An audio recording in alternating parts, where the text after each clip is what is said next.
Well, a shopper witnessed the chaos that unfolded during the armed robbery at Bedford Mall east of Johannesburg. Ashleigh Coetzee was injured while fleeing from the gunfire. She joins me live now on the line. Ashleigh, thank you so much for your time. No doubt a very harrowing experience that you went through today. Just to start off with, how are you feeling?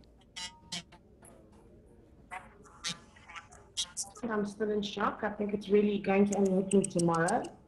But, you know, the pain that I'm feeling now, it's probably only going to set me tomorrow, and then I'll really feel it tomorrow.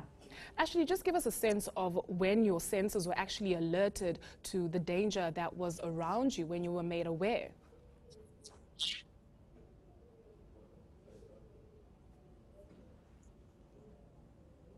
Well, we arrived at the centre just after 11 o'clock. We were actually meeting a friend for coffee. And it was about 20 past 11, when we heard the first to find somewhere to hide.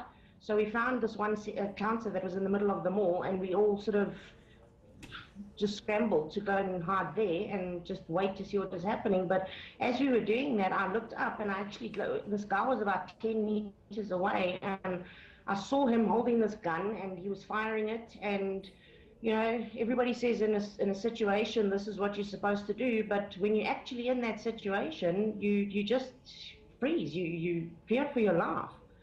And to be totally honest, I actually think that the guy holding the gun looked more scared than anybody else. So I don't know if he knew what he was doing or what was going on, but we were just keeping our heads down. And because so many of us were trying to hide behind this one small counter, we were sort of all lying on top of each other and trying to just not get shot.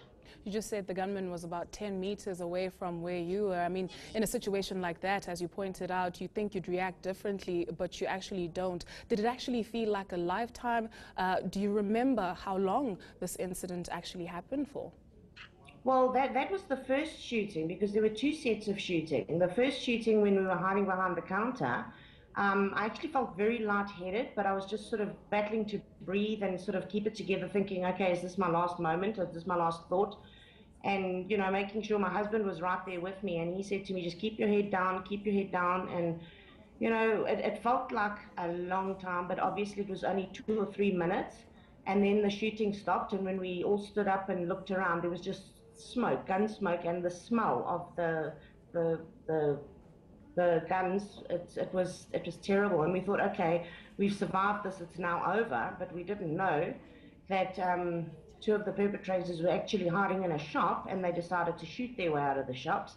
So the firing started again, and that was when we made a mad scramble. And I couldn't run because I've had surgery from a disability I was born with, and I couldn't run. And my husband picked me up twice, and he tried to get me going again. Eventually he dragged me by my hair and my blouse, and he dragged me into Mr. Price, and just as they were about to close the doors, because they said, okay, come into the shop, and we closed the doors. So quite a few of us ran into Mr. Price.